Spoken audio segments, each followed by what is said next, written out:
Hey everybody, welcome to We're Watching the Watchmen as we discuss HBO's acclaimed series Watchmen in detail. We are going to talk about Season 1, Episode 5 tonight. This one called Little Fear of Lightning. My name is Eric Madsen. I'm here at Flicksation Studios in Peace City, Wisco. What's up, everybody? Over there is Christian Estabrook from San Francisco, California. Christian, how are you? Did I do it right? What does that mean? You just hit the big button in the shelter and the goddamn siren goes off. Good stuff, Christian. How are you? I'm doing super, guys. I'm doing super. It was an incredibly long day at work and just had to look forward to get back to the Watch House and talk about quite an episode. So much to get into, so much to do. Chad Colt, Reedsburg, Wisconsin. Chad, welcome to the program. Hello, hello, hello. How is everybody tonight? Some good stuff here. I really like I like how focused this episode was. It was kind of cool to take somebody and really kind of learn about them, and they've kind of done a little bit of that before, but not quite to the level of this episode. So should be fun. Should be some fun conversation. Absolutely. Hey, if you want to get in on the conversation, you can call or text our voicemail line at any time you desire.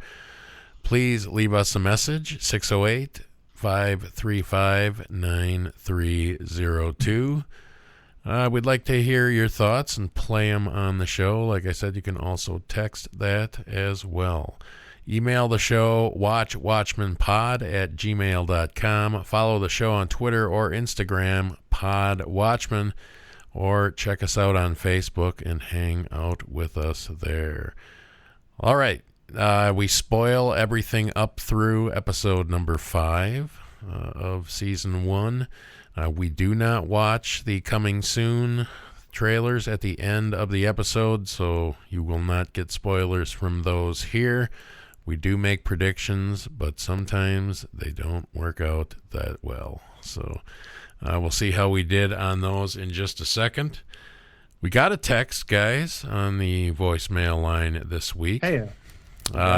Those of you who have followed us from the Bookhouse podcast may remember probably the biggest fan of that show we had, at least vocally, that we knew of. Our good friend Ashley wrote us on the voicemail line. She's watching The Watchmen, guys.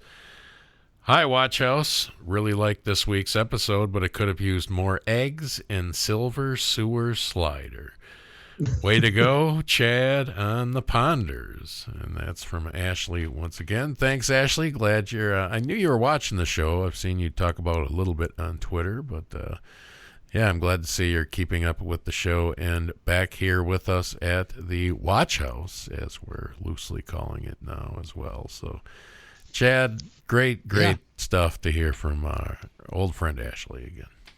Yep, it was good to hear. I saw the message come through earlier, and my first thought was, I'm doing okay on Ponders. I don't know if I'm any Christian ponder, but I'm trying, and yep, I will keep on trying and probably failing here and there. All right, so you know that Christian Ponders, where we predict what's going to happen on the upcoming episodes of Watchmen, is now for points. And all the marbles, whatever that means. As of, before we talk about tonight, the leader is Christian. Christian, you have 6 points. Chad, you have 2 points. And I am sitting here with Zippola. So that's where we're sitting today. Not too bad, guys. Not too bad, at least from you guys here going into this week. I'm looking at all our misses, and man, they're all still live. So any one of those, if not multiple ones, can definitely hit next week. But starting out with you, Christian, your first prediction, you were looking for something set in Vietnam, a scene or something to that effect. Obviously, nothing there. Dice. This one, I think you got further evidence that Judd was into some racist shit. I think we got that for sure, Yep. right? Keen calls him out. Yep. Yep. And your third one was you thought somehow Lady True was behind Vite's. I shorthanded it here, so I'm not. Yeah, it was. I was looking for a Lady True reference in the Vite segment, but I had it backwards. I should have predicted Vite in the normal timeline. I reversed that one, so no points there. But I'll take my 2 points up to 8. Feeling pretty good about that. And I'm sorry, you're going to check in on the long-term stuff. Yep, I'll do long-term at the end here. Chad, your first prediction, we did not have a return of Lube Man in this episode. No Lube Man. No Lube Man. There was no Will and Angela heart-to-heart. That was prediction number 2. You bullseye, Chad. This is the big one. Adrian indeed was in the suit, and he wasn't just testing the suit. He had things going on.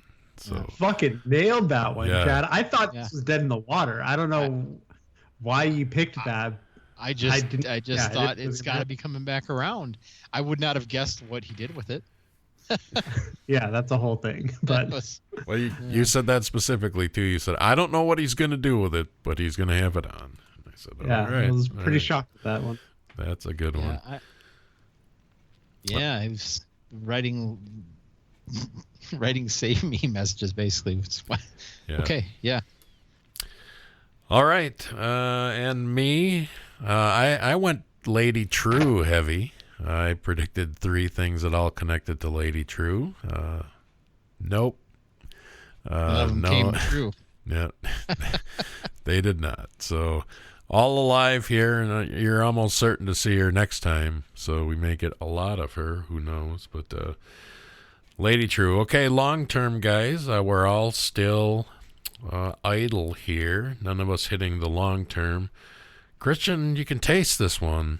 It's coming. It's there. I mean, I don't know, but still no date specific cavalry thing here presented. We are so close. Like Keen is clearly, once we see him part of the cavalry stuff, like he's getting ready for something. And then Vite says there's the squid thing and there's going to be other smaller things to follow. It's like, it's right there. I feel like I'm so close to cashing in. Yeah. Chad, you changed yours, and you're back to the Rorschach Journal. Is some kind of Bible or scripture for the. It's the one I got marked live right now. I might change again tonight. I'm seriously thinking about it. I gotta say, and I don't want to push you in any direction, but I feel like we're getting further away from that as we go along here. But I thought that, and also I don't know if I change it, it's going to be something probably to do with Adrian. So, and I've already talked about it before. So, yeah, but I might reorganize how I'm saying it. So. And my long term has not materialized, but we might have to talk a little bit about this one later on in the show when we get to the Christian Ponder segment, because that is just something I want to talk about a bit on this. But Dan Dryberg in prison was my guess, and that's why. So anyway, nothing there. I have the word Dan in my notes, though, so. I think I know where that is. Let's do this. I know where that is. All right, guys, let's go ahead and run this one down. Episode number 5, Little Fear of Lightning. Here we go, guys. The Looking Glass episode. Overall, Chad, how good? You're on a high, Chad. You've hit a couple in a row that you really liked. So this one, I liked the fact that we kind of got almost a one-off episode on Looking Glass. Basically, I mean, it had a lot to do with him and a lot to do with, how he came to become Looking Glass, and and where he was when the squid fell, and yeah, it was an interesting episode. I think we really got a lot of good information. And I don't know what it's going to do for I really have no idea what I'm going to do from any of my ponders yet. And lots of times I'll come up with them as we are talking. And this is going to be a lot of talking about the same person. So I don't know. We'll see how it goes. All right, Chad, I'm going to ask Christian the same question in a minute. How long before you realized Wade was the intro flashback? Pretty quickly. I think the kid that played him did a pretty good job of like the mannerisms and the accent. Okay. So the accent's kind of what gave it away for me. I couldn't give you a time, but it wasn't more than a couple minutes, All right, good. Christian. Yeah, this was a banger, my friends. This was a banger. I think this episode was fantastic. I think it has a little bit of everything. There's world building. There's WTF, there's answers, there's more questions, and really cementing that I think these characters are pretty special. And like Chad was saying, we get a deep dive on one character in particular here. And I think that the creators, I mean, I've been high on this show the whole time. It hasn't really waned for me at all, but I think now we're more than halfway through. I can say without a doubt, they really hit onto something here, and whether or not this continues after this season, I think this show is pretty damn special. I think it would take a colossal mishandling of the finale for this not to be a fairly kind of landmark TV event, in my opinion. I'm not the biggest TV guy, but this feels quite substantial, and this may be the most confident, well-rounded just pure shot of what this show is in one go. I don't know. I'm high across the board, so I don't know if afterwards I'll rank these, but this might be the best episode. This is really great. All right. Yeah, I am in total agreement. Really like this episode. It's no surprise to anybody, it's not news to anybody that we're all Tim Blake, Looking Glass, Nelson fans anyway. So I think it's Mirror Guy. Yeah, Mirror Guy. Mirror Guy. He can use that. She's letting him use that. But yeah, so we were all big fans and stuff going in, so it's great to actually see him have some stuff to do here this time. And I love that so much gets accomplished in this episode, and minus the Vite segment in particular, everything goes through Wade here. So yeah, it's pretty great. Great segue into Vite, though. And I really loved finally actually getting a fucking real look at the squid. I don't know. Oh, man. Because not even in the comic, you just get little, like, quarter panels of it and stuff. So, man, that was cool. I know, Eric, and we're not the biggest squid guys, but watching this episode, I was like, you know what? Maybe Damon Lindelof should have made the Watchmen movie. Like Damon Lindelof is making the squid way cooler every episode. So he's making squid happen. That's for sure. The calamari joke, very good too. All the reviews I saw going across Twitter and stuff, they all said squid pro quo as like the byline. So, okay, everybody's hopping on that bandwagon. Good timing, though. How long ago did he make this show? Yeah, it's almost like it's just a coincidence. I would think at this point, right? It might be. I mean, it is kind of a cut. I mean, but they wouldn't have called him back in, that actor, to do that one line. Yeah, so that's true. Got to be a coincidence. Heck, everybody's doing it. I told my daughter today she could have a. She wanted a marshmallow. I said only if you give me noses. It's like an Eskimo kiss. And she says only if you give me a marshmallow. And I said, oh, quid pro quo. And she says, mm-hmm. She's only 4, so she knows. Oh man. Nice. All right, guys. So we start out with the flashback, 1985, Hoboken. I'm not going to give all the details of this. We all know what happens. Yeah, so Wade survives the psychic blast. I don't know if it gives him his intuition or whatever, but this is the tip of the iceberg as we start to learn a lot. We get really deep into what Wade's deal is. So I dug this scene for sure. I'm kind of sick of the 80s thing in TV, but this little dirty corner of New Jersey thing was just worked for me. I like the music. I kind of knew what was going to happen as soon as he went away with the girl. So I was pretty sure of that. I knew it was not. It was too easy. I didn't think it was going to end the way he. I don't know. Too easy. I don't know why. I was I guess optimistic. Just a cheerful guy. I was like, oh, it's like a good Samaritan blowjob giver. You had your soul crushed. I was like, this. Wow. The Good Samaritan of blowjobs. I thought that's what I was witnessing. So it played totally different on rewatch. I was like, oh, this is dark the whole time. It's so obvious that this is going to go bad. But what comes around goes around, right? The first time, well, I guess I was too distracted. I'm sorry to cut you off, Eric, but you got me on the blowjob train here. Go for but it. When they go into the Hall of Mirrors, I think I was a little out of sorts because there's no attraction in any fair in the country that is that abandoned for that long. Like, I don't care if they're in Hoboken or not. In and nobody's watching. Yeah. Right. You walk in and you're the only two people in the whole thing. Like, get out of here. There were plenty of people at the fair. Thing in that show.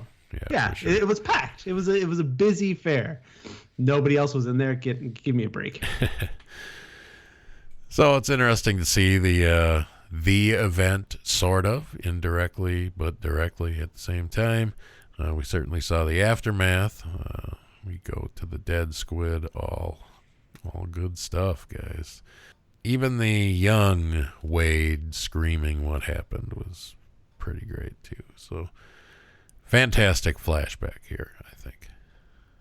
Love that pull away shot, too, where the camera zooms away from him after the scream. Yeah. It was great shot, and then transitioning over to the squid.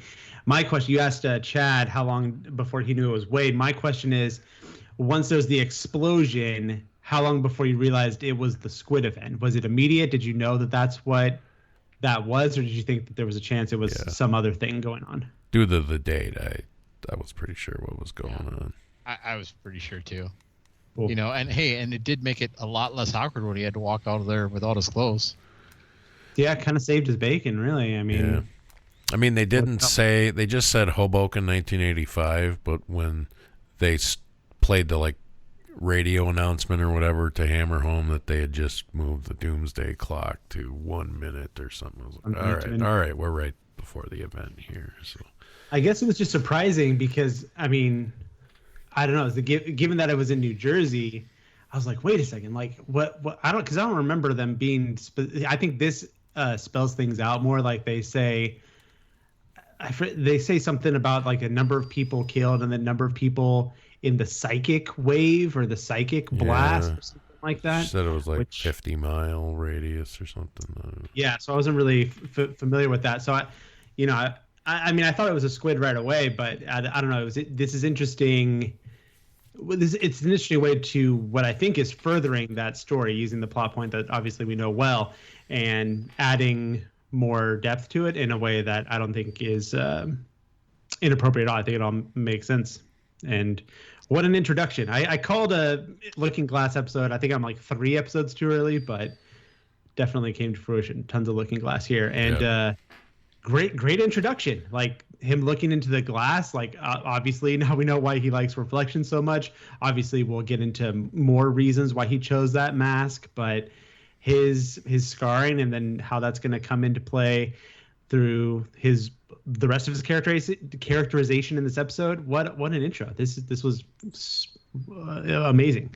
Is it wrong? But until you said the fact that he was in the mirror room, I didn't even put 2 and 2 together with the whole looking glass thing. Looking at himself. So we fade into the present day at this point. We go to this a couple different times, but I'll probably only bring it up here. Wade's part-time job or whatever is he watches focus groups and tells people what he reads from these groups or these people in these focus groups. There's a lot of interesting things going on in this episode that really build this world. Oh yeah, really detailed. So it makes sense that clearly New York has not recovered fully from the squid event. They are trying to lure people back. I don't know. I mean, it's still populated enough because it's all the things about New York still sound the same. Yeah, but it's probably much less inhabited than at least the New York that we're used to. So they're trying to lure people back. So that's interesting. A couple of pop culture things in here that I think are maybe a little weird, but kind of brilliant at the same time. So believe in this one. Yeah, this is we find out that Lin-Manuel Miranda, instead of in this world writing Hamilton, he had written Oppenheimer, which is a big play in this, apparently the big play of the day at the time. And what's the other big one is instead of Schindler's List in this world, Steven Spielberg makes Pale Horse based on the Squid event. And that's the one that wins all the Oscars and all that shit. So it's kind of weird to have Schindler's List retconned or whatever. That's kind of weird, but I guess in this world wasn't that was a Stephen King book, they said, right? I didn't No, think Spielberg. I thought I'd heard them say a Stephen King book or something. No, I did not hear that. But yeah, you guys probably got it right. I only watched it once. So. But the infomercial was hilarious. It was funny. Yeah. So good. Watching it both times, I loved that sequence. My favorite bit of the world building that you're talking about, Eric, is when it shows the couple and they're like, we came back so we could walk around Central Park for hours without seeing another person. It's so good. And I loved it so much, especially watching it a second time. I was thinking, if we get a season 2 and it's not going to be the same characters, I want season 2 set in New York. Like, wouldn't that be fun to see like this bizarro New York that's all sparse and weird in a post Squid post 11-2? I mean, it's pretty straight. I mean, it's kind of shocking. I guess the whole episode's about that trauma and dealing with it, but it's 34 years later and people are still scared in New York. It's pretty wild. All right. So after the focus group stuff here, and Wade is clearly good at what he does too. So you never waver on his skill set in this episode. We see him in his kind of secret storage area, which looks like a rental unit storage shed or whatever, where he keeps his alter ego and his cop stuff, just like Angela has her bakery or whatever. So we see him getting ready for work in his storage shed. Goes in, we fade into the police station as Lori is in front of all the police giving we've got to find this church speech. As we move over to, I gotta love this Red Scare and Panda pairing, guys. It's good. We hit on this a couple of times. Panda we didn't really have much experience with, so I don't know what we thought about him, but I think we were all just kind of, or at least I definitely could care less if you see much Red Scare at all, but him and the wacky panda duo, I'll take more of that. As he's eating the lettuce, they gotta set up later things in the episode by reminding you of the lettuce. Who makes a sandwich and takes lettuce like off a desk? I don't know. Yeah, the racist lettuce. Yep. And we get Looking Glass in the office with Lori as she basically goes through how she knows everything about him. We find out the cactus is bugged, and I'm not sharing any information with about Angela with you. So a lot of stuff we just kind of covered there, but they're just quick little transitional scenes. So yeah, what do you think of that block, Christian? Good stuff. Red and Panda hits for you.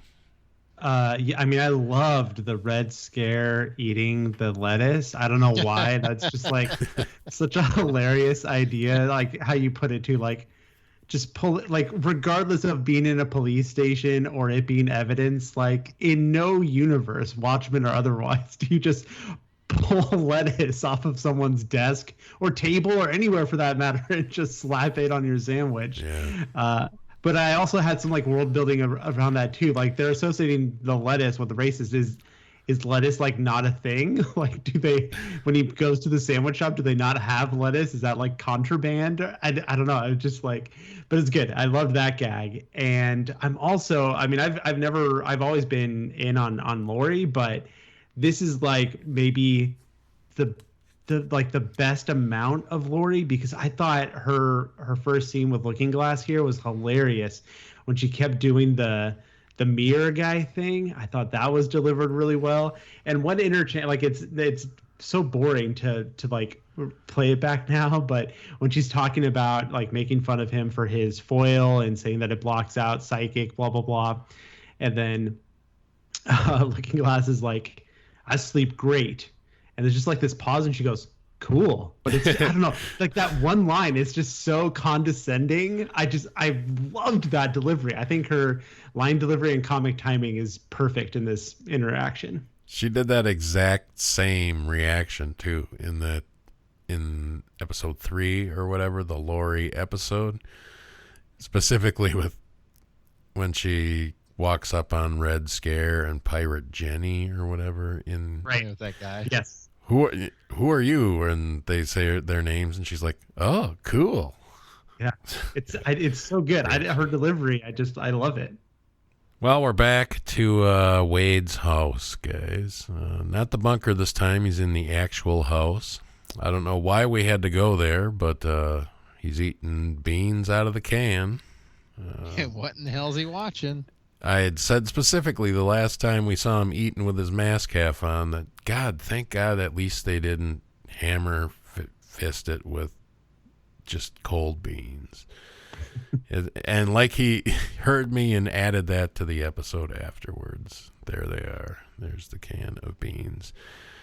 Guys, the TV shows in that place are a little racier than the things you see here. Hey, we saw it was TVX rated, all right? Yeah, so apparently, I guess this was touched on in the book a little bit, but the TV version of the Minutemen accentuating Hooded Justice and his quote-unquote relationship with Captain Metropolis. So little down and dirty action there while you're eating your beans. The alarm goes off, this drill, whatever the hell he's doing. The alarm that's supposed to be able, alert him of things moving through dimensions or whatever, I think. Yeah. The squid might stuff. be coming. Yeah, squid stuff. And he has his malfunction and freak out, and his phone call is pretty fantastic too. So, yeah, guys, home with Wade, Chad. What'd you think of this stuff? It's definitely some interesting program he's watching. Probably not the thing I'd watch while eating beans, but, whatever. Why not? Cold or otherwise, whatever. I mean, I guess maybe I'm just not that big a fan of beans. But, yeah. Listeners, it's not the straight beans out of the he's can. objecting to, not the anal sex, all right? Okay. Yeah, whatever. I mean, hey, to each their own, I figure. But yeah. But beans, that's where I draw the line. Yeah. I mean, maybe with some eggs and toast or something. I don't know. But anyhow, it's interesting. So did we get into the part where the alarm goes off? Right. Yeah. That's the part that I really find interesting about all this, because you start to think, well, what the hell is this, and what is this alarm? And you don't really quite know at this point in time what it is. And I'm like, is he some sort of like a watchman for something? And that's, I mean, watch space, man. Is like, what's he looking for? Is he, it's clearly not an alarm of somebody breaking into his house. Because my first thought was, well, if this is an alarm saying somebody's here, why isn't he putting on his mask? And why is he, I don't know. It was an interesting scene to see him running around like a chicken with his head cut off, trying to get this thing to shut off. So, I think this show has such great. I think the way I described it is like spatial awareness. Like they put things in the frame just right to catch your attention. The example that I thought of in this sequence was when he gets home and he throws the mail on the table, and just perfectly you can read out the side of that catalog that says EDS 2019 to 2020, and it's just like my eyes are immediately drawn to like, what is that? What does that mean? And it also doesn't tease you too much because we find out exactly what that is within the same portion of the episode. But it's just so good how they set things up visually before they kind of explain it with dialogue or action within the scene. I love that. And also the beans is a little much, but I think overall, for me at least, I don't know if Eric, if you're forgiving, but I think this makes up for what we complained about earlier with the Wade eating with his mask on, because now it's crystal clear that mask is a security blanket. Yeah. So he's not a Rorschach clone. He's just addicted to this mask. He sleeps with it. He eats with it. He's always got the mask on. So that earlier complaint, I'm basically erasing. It allows him to feel comfortable in the world, and because it blocks the I keep wanting to say EDM, but that's a type of music that I don't like. So if it blocked it out, I'd probably wear it too. But yeah, I don't know. Yeah, that material apparently called Reflectitine. Reflectitine. Yeah, he's got it lined on the inside of his hat, so that's the way when he's he's got. I don't know. Yeah, definitely a security blanket. I like the way you put that, Christian. You forgiving Eric? You cool with him eating with the mask on now? That's fine. Cool. I don't know why we had to do the beans thing, but yeah, the beans is whatever. Too much. Yeah. All right, guys, what do you say we head over to the Forever Pet Cloning Clinic? Check out Wade's ex-wife, who has the skinny on the pills. I'm not sure we really pun intended. I'm not sure we really swallow what the pills are until we hear more about them later on, but they're called nostalgia. Apparently they're pills with like memories in them or something. So she tells Wade, whoever's these are, just tell them it's probably a bad idea to take them. They've been outlawed.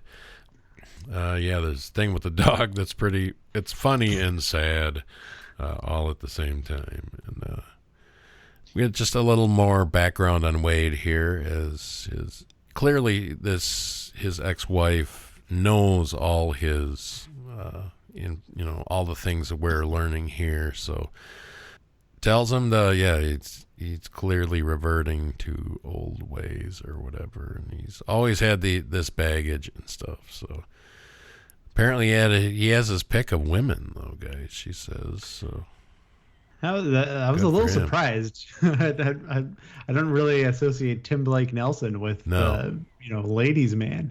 Maybe it's his perception, his perceptive abilities. Maybe he does all right in the bars and things like that. Oh, that's probably it. He probably knows who to even bother to talk to or whatever. So yeah, there's that.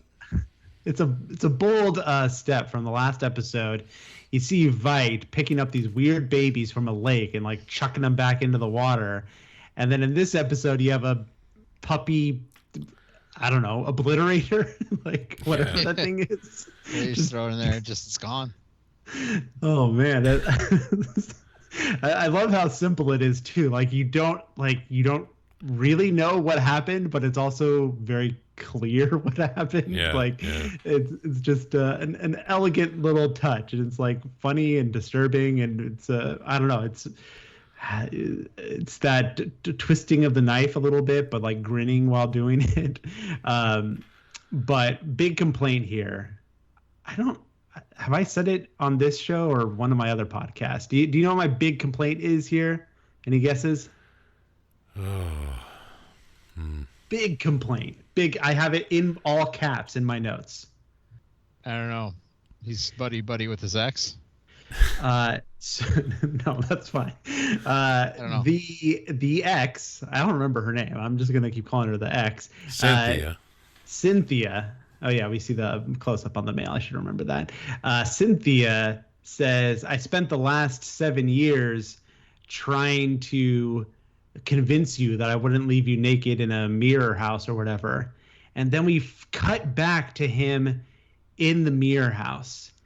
And it's just like a 3-second thing. And I hate it so much. It's like, it just feels like hand holding. Like, do you get what she's talking about, audience? She's talking about when that happened before. And it's like, yeah, that was 25 minutes ago. Like, I fucking remember that. You don't need to show me that again. They do it again later in the episode. They cut back to the fair or whatever, and it's just like so obnoxious to me. I hate when shows or movies flash back to something when there's like a reference and it's so obvious what they're referring to, but they have to give us the visual cue.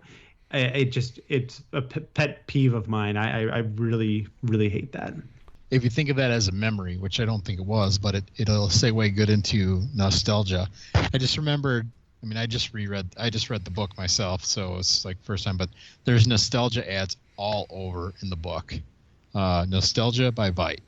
And then like the one says, "Oh, how the ghost of you clings." And all I see is like a half naked girl. I got the book in front of me, so I'm like, I got to find one right now. Oh, I forgot about that. So they're all over. I remembered seeing them all over. So what's interesting is if nostalgia is memories, like whose memories are they is the question. Now, one of the things I was pondering, I don't think this is going to be one of my ponders, but it's a possibility that you could throw in there is, what if these are like Adrian Veidt memories? And that's kind of how we're seeing these. I don't know. That means the next episode could be a crazy Adrian Veidt because she took a ton of them, or we won't talk about that now, but in a little while later. You know what I'm saying? I don't know. I'm pretty sure I know what that's going to be, but we'll save it till we get to that part in the rundown. So yeah, I don't know. Anyhow, there's like page 271. There's a nostalgia ad of the book if you got it nearby. I keep my book sitting right by me while we do these things. It's your Bible. So. All right, so Wade apparently runs a group that meets twice a week dealing with extra-dimensional anxiety. So these are squid people who have most probably been affected by the squid and its psychic torment. So we see some stuff in the group there. I think one thing that seems interesting to me is as Wade is talking, I think it becomes apparent that he does still consider the event, even though it affected him and probably screwed him up pretty good, he does consider the event having been for the greater good of mankind. Yeah. So that's an interesting thing to glean from this scene. We meet this girl. I didn't write her name down. Do we know her character name? She comes into the group. I got a laugh when he asked her, friends of Nemo or friend of Nemo's? Of course, we don't Nemo from battling the giant squid. So good. That was a good thing there. But, we got the group. Again, I'm not going to go through all the details here, but, we meet the girl. I think their conversation in the bar is pretty good. I will say watching this episode the second time makes things like the bar and some other various things a lot more painful to watch the second time around when you know what the hell is going on here. See that. So Yeah, it's basically the same thing happens to him. It's like this woman's talking to him, and you think that it's this genuine moment, but he's just going to get the rug pulled out from under him again. You sure know how to pick them. It was, and it was kind of funny too, idiot. because she was acting like her trauma just came from watching the Spielberg movie Pale Horse too much. So she was a squid addict or something. But through the elaborate ruse that's set up to draw him in, he basically, this is going, he follows them and goes into this mini mall. It's what it looks like to me, where we find that the church store or something. the church is just basically a set made for shooting cameras, cavalry stuff on camera. We meet the senator. He's runs one faction of the cavalry, claimed that Judd ran the other faction, and they stepped in just to keep these redneck rubes, which doesn't seem like there's a lot of those actually in the cavalry that we deal with, but they're here to keep these redneck rubes from doing stupid things like the White Knight. So we get the squid pro quo line here, and he basically, for help with making sure Angela was out of his way for a couple of days, he gives Wade the option to watch the Veidt video, guys, which is Adrian Veidt the night before the squid attack, talking to President Redford that he knew was going to be elected in 92 or whatever. Basically lays out everything that he did with the squid for him, and there's more stuff to come where we got to be on the same team here, yada yada yada. So again, we just kind of whipped through a whole bunch of stuff there, but you got the group, you got the bar. There's a lot of things you could hit in the cavalry establishment as they're testing out dimensional travel or teleporting stuff. Yeah, I guess that's what they're doing. So they're teleporting basketballs all over the place. Yeah, what's going on there? That's a good thing with the senator too, where what are you gonna just throw another squid at us? Oh no, that would, we got to do something original here. But so yeah, something's coming in a couple of days. We had 3 days before, a couple episodes ago, and now we're down to at least a couple of days. Wade watching the Veidt video. That is not a great job of making Jeremy Irons look like he's 40 years younger or 30 years younger or whatever. But Christian, a lot of shit to unpack here. Yeah, I want to jump back to the group portion, which I think is kind of a powerhouse sequence. I think the stuff we get most geeked up about is, the squids and the clones and all the weird and lube guy. That's the fun stuff to talk about. But this show, I really do think, has an emotional depth to it, and I think that the group sequence is a really good example of that. How we come into that scene, there's a guy talking about inherited trauma and talking about how his parent, I think it was his mother, was, in New York for 11/2, as they refer to it, and that the trauma, what she experienced was so intense that it altered her genetics, and that trauma was passed on to her son, and he's feeling that now. And given literally the very first thing we see in the show, I don't think I'm reading too much into it to say that I think it is somewhat meaningful that that's a black character that's describing that type of trauma and how things from the past can live on and affect future generations. Given the racial conversation this show seems to very, very intentionally seem to be starting, at least in the beginning of the series, I found that very meaningful and powerful, and that continues on into the bar scene. And it's these conversations talking about how these traumatic events don't just go away and they leave these lasting impressions. I found that a really powerful and sobering idea.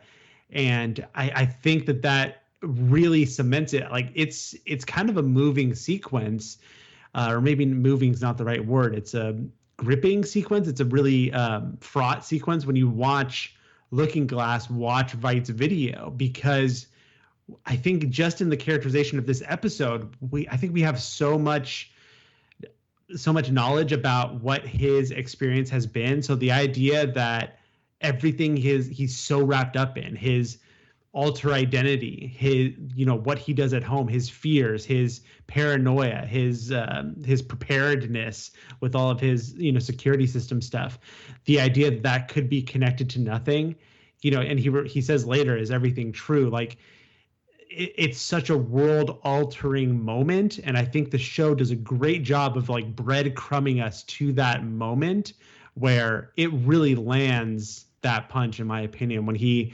finds out the truth and he sees that Veidt video. So I think this sequence is some of the best stuff in the show, as far as the elegance of getting into the themes of the show and then moving forward the plot, and doing both of those in kind of concert and timing them really well for some kind of payoff. This is great stuff. This is why I think this episode, I mean, there's a lot of good stuff, but I think this portion here is why I'm so high on this episode. I think this stuff is really, really well done. So you're talking about that whole piece there, or are we still just focusing on the group? The group, the bar, and the department store. That whole kind of arc through those three sequences. I think those three long scenes, or I guess the first one's not very long, but the second two are longer.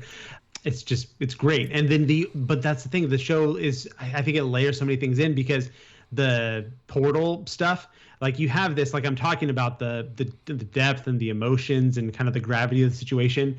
But then there's also like the basketball, like portaling into and like scaring Wade, and like that's funny every time. Like this is this little punchline like built into their conversation that happens like 2 or 3 times, and it's great. So it's just like there's mystery and there's intrigue and there's emotion and there's humor, and I just think it's balanced really, really well. Yeah, total agreement. I will just say I have this really weird nitpick, but it just totally did not seem in character to me for Wade to just go in there.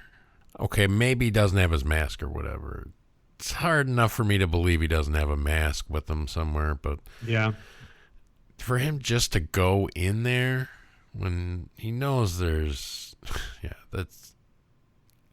he's clearly avoided all like conflict, like physical conflict up through this point in the show. I mean, he's not at that raid in the first episode. He just stands back when they go into Nixonville in that one. So clearly he doesn't like to see the shit. So I'm just really surprised he just goes basically in there.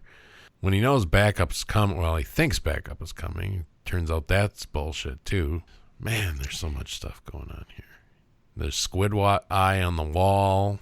Yeah. Weird. Squid eye behind Veidt as well. I thought that was pretty crazy. Pale horse, we learn about at the bar here. So was anybody else surprised about Senator Keene? Because I really wasn't. He just seemed smarmy from the beginning. But I don't know that I expected that, but I also wasn't necessarily surprised. Totally expected it. And he said 2 words out of his mouth, and I was like, oh, fuck, I knew who that was immediately. Yeah. I think that the Keene stuff here, something I really liked about it, which I thought the show was kind of getting to, I forget when it was, but this point, but I think it's more in focus here. This idea, like this Keene character, I think it can, we can draw potentially some real life comparisons. This guy who's aligning himself with what is, commonly known to be a racist white supremacist group, but not because he hates black people, but just because it'll offer him political gain. And that's something that, I don't know, that seems prescient to me. This idea that, maybe you won't share all the beliefs of these people, but you're totally willing to align yourself with them if you get something out of it. That's something that feels right in line with 2019 politicians. Absolutely. All right, so of course we fade from Vight's video to Veidt himself. Getting the suit on. Time is of the essence. So anyway, he's in the suit. He gets in the catapult. Apparently it catapults you to one of Mars's moons, I think, is what we're supposed to be here. That was Jupiter. Okay. Looked like Jupiter to me. And I think Jupiter has the most moons. Yeah, it's like 13 or something. Yeah. I thought Jupiter. I don't know. We totally read that completely different because I read that as Mars, and so that figures in a lot of that brings a lot of weird shit into it for me. I just knew it was a planet-looking thing. I didn't really assume it was either or. Yeah, I mean, it's the other side of the fucking universe for all we know. Yeah. But no, because there's a satellite. We see a satellite, so yeah. I don't know. We see all the exiled bodies of Mr. Phillips and Miss Crookshanks that he stacks up to read. I think it's meant to have said more, or is that all he had? It says "Save me, D" is what it says, and the camera just stops there. Do you think there was the rest of the word, Christian, or do you think we're just meant to think that's as far as he got?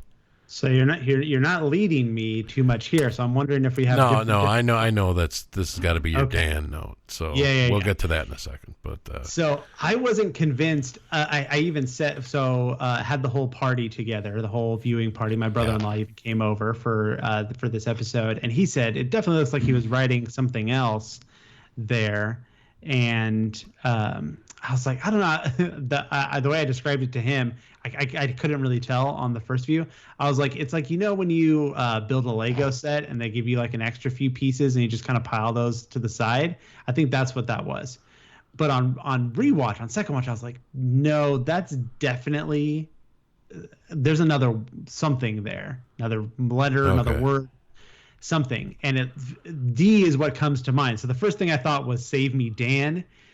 But I'm like, that doesn't really make sense, does it? Like, I mean, I guess we don't know what Dan is up to, but I don't know. That didn't really make sense to me. And then I was thinking, well, they are in space, which we haven't even really pointed out. Like, dude's in space. And that last episode when they did the moon thing, they really were like hinting at what's going on. They are in space. So then I was like, well, maybe it's Dr. Manhattan. Dr. Manhattan's in space. But one, Dr. Manhattan would be really long to write. I mean, it could have just been Dr., I guess. But I would think there he'd write John. Exactly. Yeah. So there's two reasons I don't think it would, like, if I took back, it's like, would he ask Dr. Manhattan for help? I think, yeah, that makes sense. But one, he would have said John, not Dr. Manhattan or anything else. And two, like, they go the extra mile to point out the satellite camera pointing out. I mean, obviously John wouldn't need a satellite to know where he's at. So that doesn't make any sense. And then I was like, well, we mostly see the first line. So I was thinking D, but is it a B? Is it an L? Is it Blake? Is it Lady True? Like, what is it? Like, who is he writing to? But I don't know. I'm convinced that there's more to it. I guess Dan is what I lean towards the most, but I don't know if that actually makes any sense.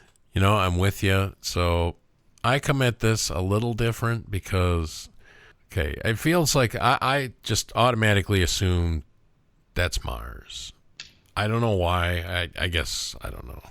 I guess, whatever. My mindset told me that's Mars. So now I'm thinking, Adrian is probably in that case, if he's adjacent to Dr. Manhattan, he's probably imprisoned by Dr. Manhattan. The D seemed like Dan to me almost instantly. We'll talk about this a little bit later, but I think Dan is in prison. And yeah, Dr. Manhattan clearly not using a satellite. I almost assuredly think he'd write John anyway. Yeah, there's Dan scene was the first thing that came to my head again, and I'm right there with you. I don't know if that makes sense or not.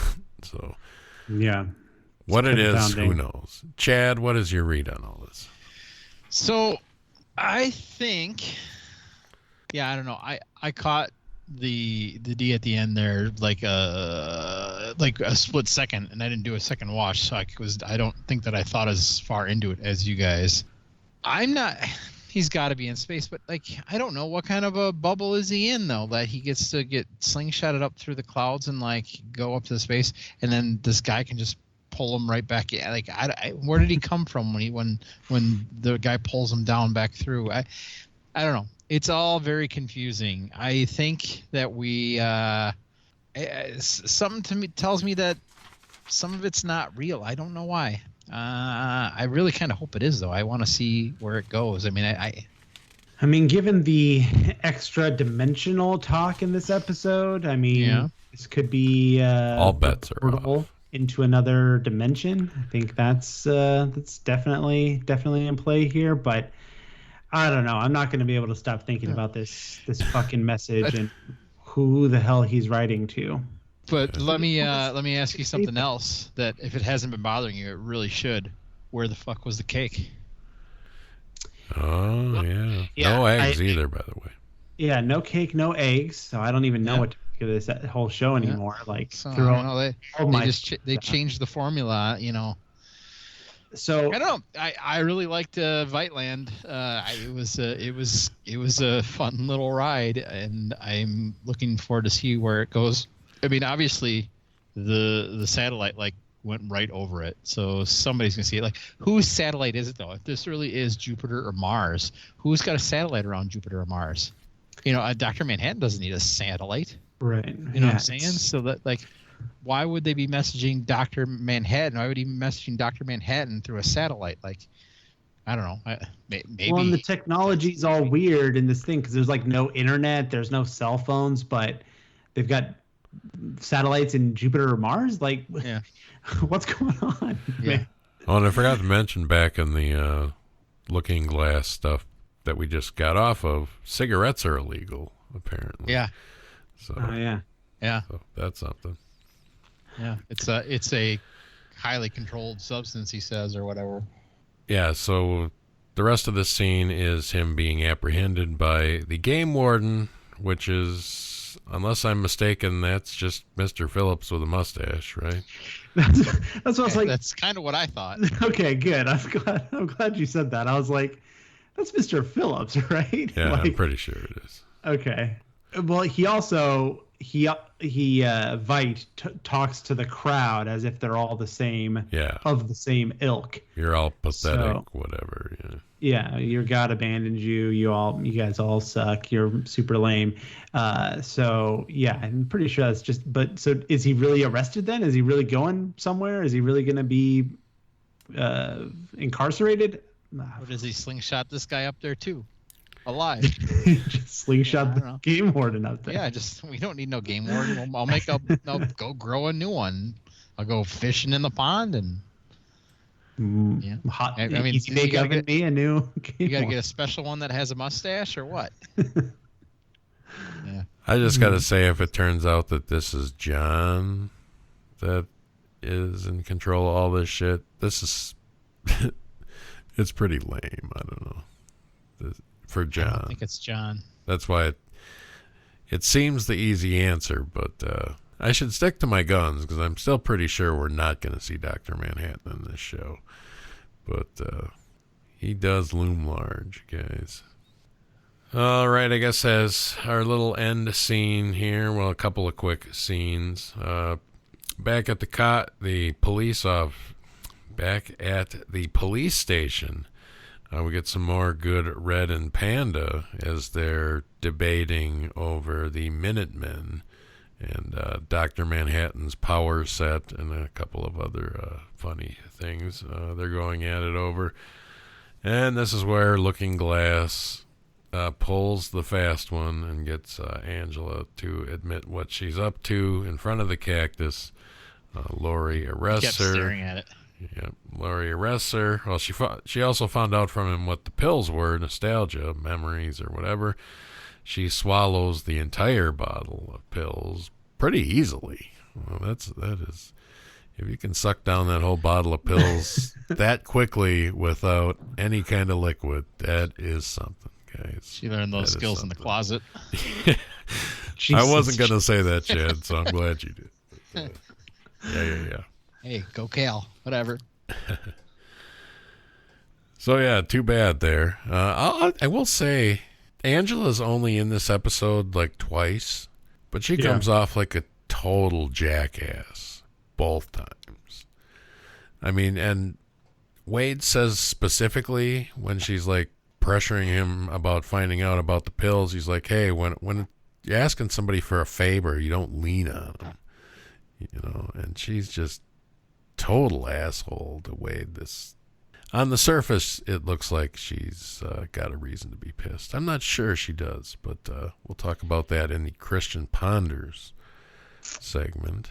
We might get Angela a chance to shine. I can't form this into anything specific enough to be an actual prediction, but what I think is going to happen, but like if you said, hey, what's going to happen next episode, my guess is the majority of it is an Angela tripping out on memories episode. Like the majority of the runtime is going to be her reliving memories, maybe altered or fucked up in some way. Cynthia said that those pills cause psychosis. I think it's going to be like all in her head, reliving these memories and maybe going crazy. I mean, I don't know. Like I'm thinking like, I don't know why, but I'm thinking like crazy, like bizarre visuals, like just, you know, I don't know about psychedelic, but like weird shit. Like I'm expecting weird shit this episode, this next episode. So I'm having a lot of trouble with my ponders because that's what I think is going to happen. And like the only thing I can think is, Chad asked it before. I think I'm pretty sure those are Will's memories. So if anything, I think one of my ancient ponders may come back and we see some Will cop super type stuff through Angela's eyes, or she's going to live them. I don't know how it's going to be visualized, but I'm expecting some trippy memory stuff next episode. Now I got to change all my ponders.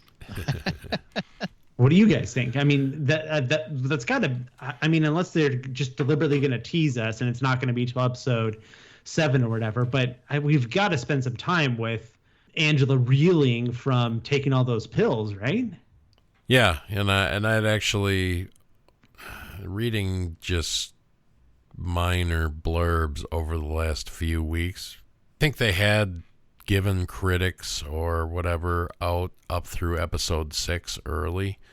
Then they stopped, so everybody will be on par now going forward after 6. But a lot of them said 6 was some big turning point or whatever. So would make sense to me. Yeah, would make sense to me. I think one guy even said it was an arty episode. So it sounds pretty much like what you just described there, Christian. So will it be our episode 8 of the Bookhouse or the new Twin Peaks? Twin Peaks. Yeah.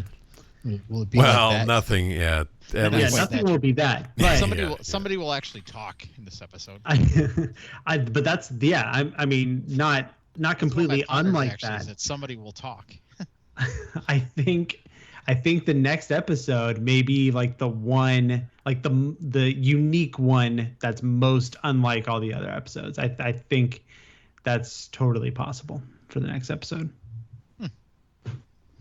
All right, so we close out back at Wade's house as he's pulling up. He picks up his new alarm, throws it in the trash.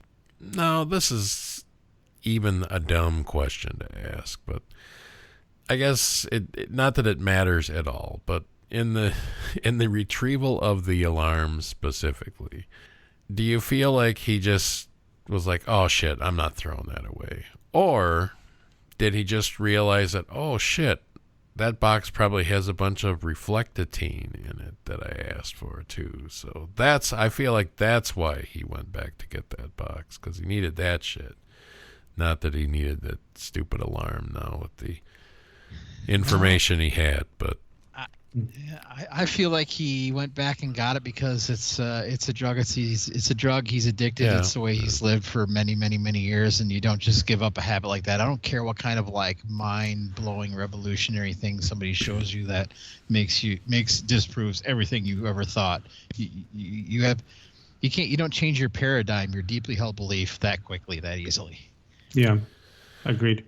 it is kind of funny to me, a little unsettling but funny, that of course you have American corporations cashing in on the paranoia of squids and interdimensional travel and stuff. Late capitalism, baby. Yeah. Does this stuff even work? It might. I don't know.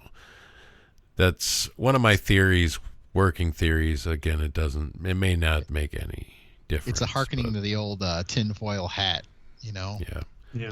I feel like maybe if this thing was supposed to be able to track that kind of stuff, I felt like maybe the guys throwing, the cavalry people testing the transporter thing out was setting Wade's alarm off, and it wasn't just the alarm was malfunctioning or whatever. But whatever, who knows? Might not make any sense. But I don't know why the cavalry guys are seemingly so hostile with Wade when he did exactly what they wanted him to. That seems all right. weird. They don't want any witnesses. That, and I'm going to get into detail on just that very question, Christian, in the Christian Ponders segment. All right, here. let's do it. I got one of those too, but mine's probably simpler than yours. Yeah, so that's the episode, guys. Looking Glass Heavy. Hopefully not the end, but we'll see. Apparently, I'm not the only one who loved this episode so far. I had to pull up a name for another segment coming up here in a moment, but on IMDb, you could rate individual episodes. The highest of the season so far was 3 with an 8.6 out of 10. This one a 9.3 for this episode. So people digging on this episode. But this episode's done. It's history. Let's talk about the future, guys. All right, that's it. Christian Ponders, where we predict things coming up in the next episode or two and long term for points and big dollars. Not really. So, all right, Christian, short term ponders. I assume the textbook 3 coming. Oh, yeah, you know it. So I struggle with this mightily because, again, my real prediction is that the next episode is just going to be a mind fuck. So it's hard to nail down predictions if that's what I'm actually expecting. But tried to orient some things that I think could be possible. So first one, Invite Land. I think we're going to get some information on the timeline that Vite is in. Is what we're seeing from his thing happening the same time as what we're seeing in Tulsa, or is it before or after, or what is that? I think we're going to get some information about when this is all taking place. I don't know why I'm going with another location-based one. Last one I was calling for a scene inside Vietnam. So I'm doing a similar thing. I don't know why, but that's where my head was at. I'm predicting a scene inside the Millennium Clock. We saw the outside. We saw, from, right next to it, looking up at it, but right up in that Millennium Clock, something we're going to see some inner workings of that. Finally, like I said, I was struggling, and I said I wasn't going to make it a ponder, but as I talked it out, I think I found a way to actually make this an actual prediction. So my prediction, again, I'm expecting a lot of Angela stuff, but putting it into an official ponder, I'm going to say Angela lives out one of Will's memories, like as herself, like her acting out, like she's in Will's shoes or whatever, living out a memory. Oh, some Legion kind of shit there. Yes, all precisely. Right. Exactly that kind of thing. All right. How about your long-term, Christian? You're not going to quit now. Not a chance. My long-term prediction is that the cavalry is building towards a specific date for some type of a event thing that they have planned. And I think we're almost there. I'm ready to cash in, so I'm not changing that. All right, Chad. You got another 3-banger for us? You got another 3-banger. I always try to come up with 3, I think. I mean, if you don't come up with 3, you're just leaving points on the table, for whatever we don't really win. But I don't know that I like my 3 main ones tonight. I think I like maybe one of them. I don't know. But they're here. Let's do it. The first one has to do with Looking Glass. At the end of the episode there, we saw the guys going in all rough and tumble, and then they just end it. So you don't know really what's going to happen. Do you think they're going in to kill him, just to beat him down, just to scare him? My ponder is simple. Looking Glass does not die in the next episode. That one can get a little dicey if they don't focus on him. I think he'll get away. Something's going to happen. I don't think he's going to die. That's my ponder. Good call, Chad. Could be way wrong. This next one is one I'm like iffy on. I don't know. Whatever. I think Angela's actually going to start talking to Lori once she gets done tripping her balls off or whatever on memories and on nostalgia by Vite. I think she's actually going to start talking to Lori about what actually happened with Judd when she came on the scene. Some truth telling. Yeah.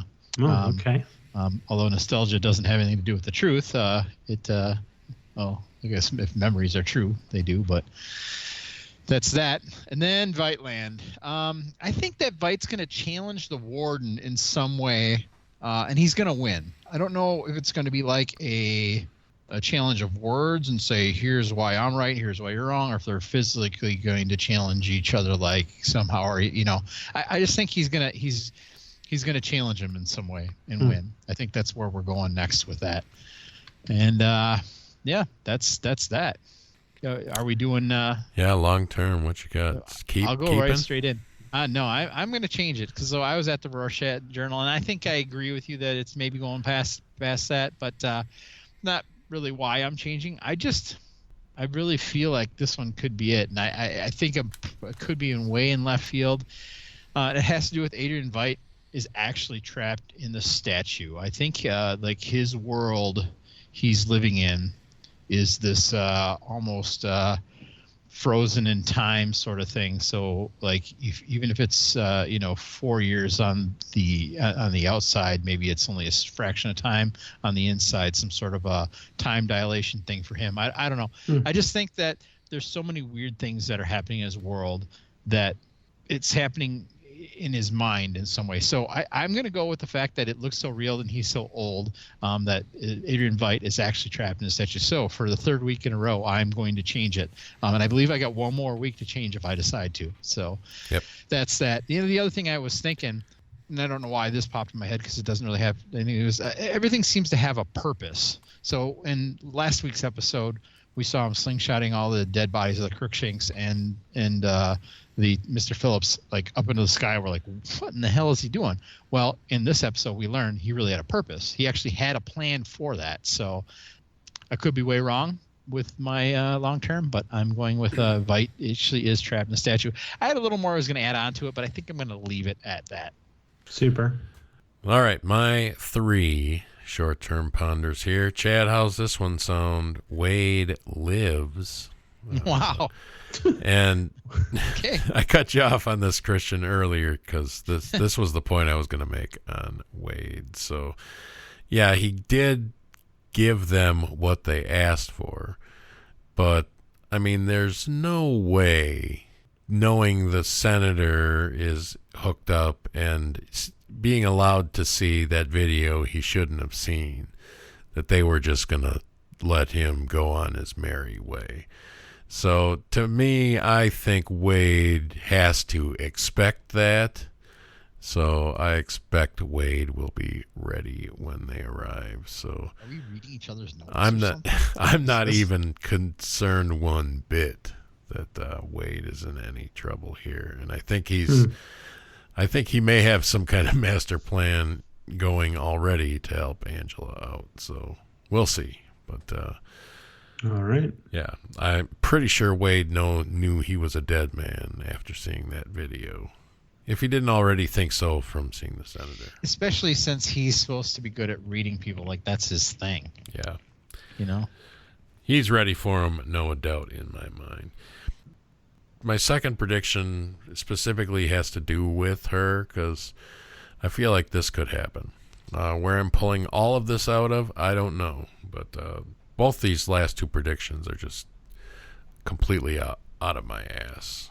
Okay. I made them earlier in the day, but so I believe Topher is going to be allowed to visit her in lockup. I don't know if she'll be under the influence of these pills at the time, or will it be afterwards, or whatever. But I think he will visit her, and I think he will exhibit some kind of psychic ability in that scene. I feel like I like it. we're leading somewhere with that kid, and now's the time. So Topher visiting his mother and executing some kind of psychic ability. My third prediction, Pirate Jenny gonna die next episode. So why not? Let's do it. Right. Okay. Long-term ponders. Here's probably a stretch, but Will Reeves might have been Dollar Bill. Does that make sense? I know Dollar Bill was quote-unquote shot, but we're finding out that half these guys faked their deaths, so who knows? I just figure like Bill, Will, the timing runs up right. You look at the rest of the guys in the Minutemen, none of them really make, or at least guys from that time period, none of them really make sense. So unless he's just somebody completely different, but just a guess. I'm definitely not going to lock that in. Guys, we got to lock, like Chad said, we have to lock in Long-Term Ponders next episode. So no more changing after episode 6. I'm pretty sure this wouldn't be the one I'd stay with. Well, we'll have to see what, there's an hour of TV to help you decide. So who knows, guys? What are we looking at here? And don't forget, a lot of us, we all have potential to score 1-pointers too. So somebody hit like 2 or 3 ponders from this week and then hit 2 or 3 from, or at least 1 or 2 from last week. That could be some big points here, guys. So Christian, we're swinging for the fences. We're coming for you. All right. Bring it on. That's why it was such a bummer when Chad picked mine. I was like, damn it.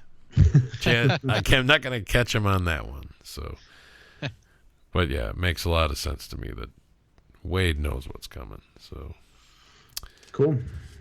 All right, that's Christian Ponders. Chad? Mine simply said, "Looking Glass doesn't die." That's all I wrote. Yeah. And I wrote that because I didn't have anything written down. I wrote that back at the beginning of the episode too, because I was like, just thinking of like, what can I get off of this episode? I'm like, Looking Glass. I'm like, he doesn't die.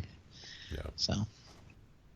All right, one last order of business on the show here tonight. Chad's Twitter challenge, always a treat. Chad, we'll start out as per usual. Who did you have assigned to you from last week?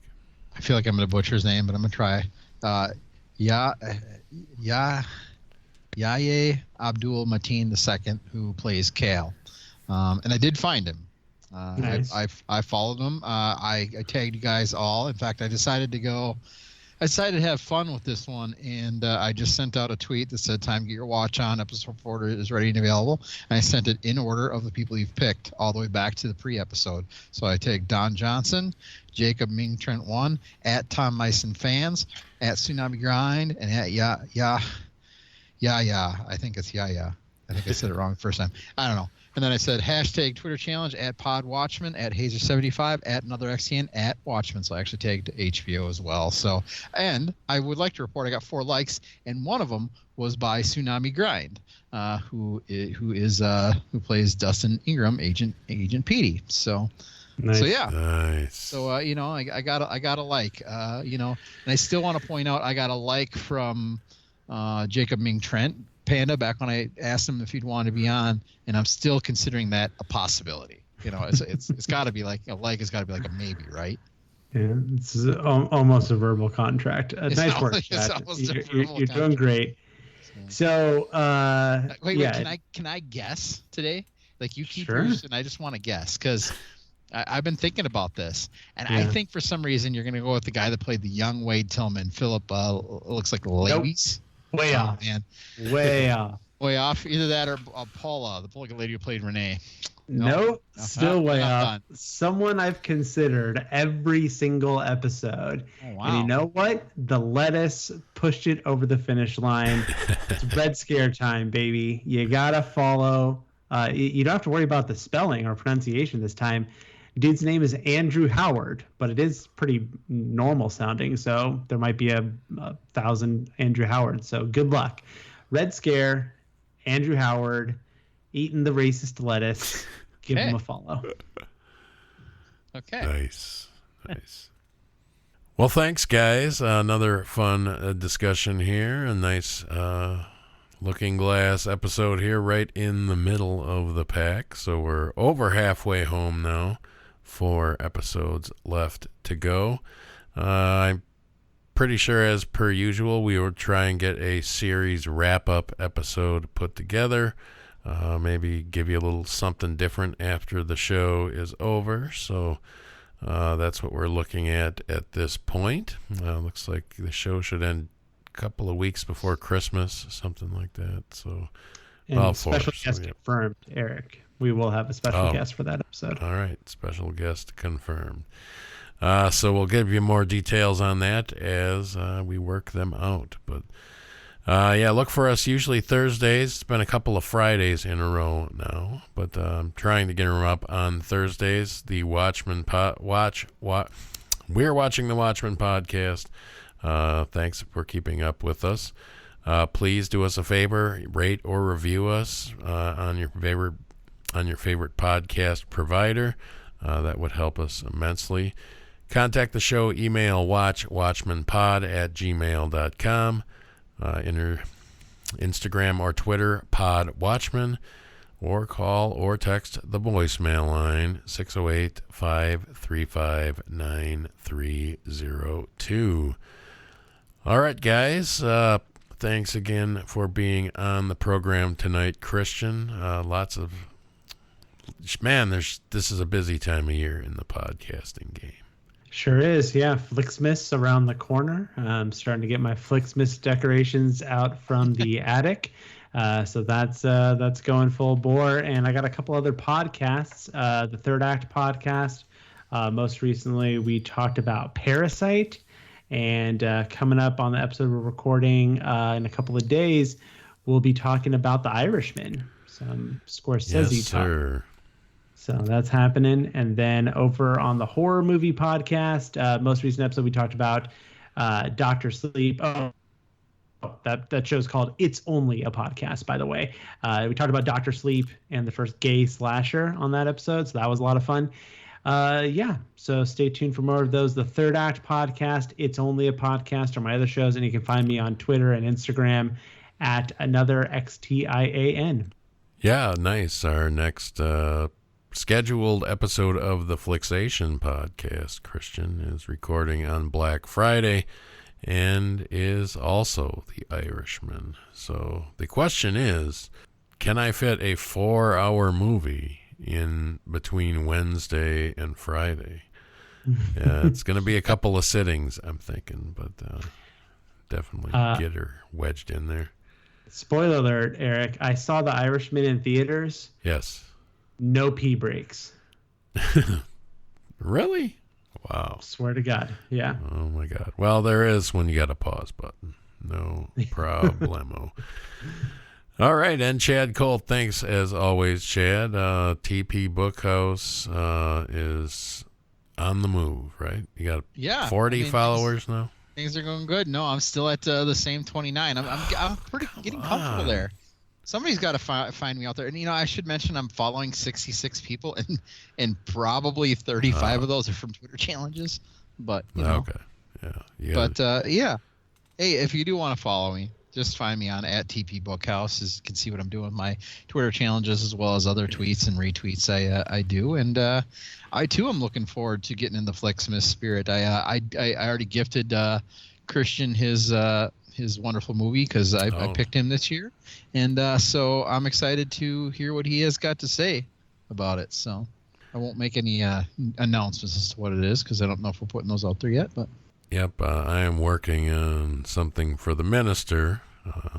Not an easy task, especially since I've gifted him films like 4 times now. So running out of options, guys. So he may have to take a flyer on one this year. We'll see. yeah, I almost regifted something I had gifted somebody else to Christian this year, but I just didn't know if regifting was okay, and decided to go a different direction. I'm actually really happy with the direction it went. Christian, you're a hard guy to pick for, man. I had in mind to give you 12 Angry Men. I'm like, oh, he's seen it. I had a couple of other classics that I liked, and he's seen it. And here's what it is. So I gave you some the gift of Franch. All right, guys. Thanks for listening to We're Watching the Watchmen. We'll catch you in a week or so. Good night.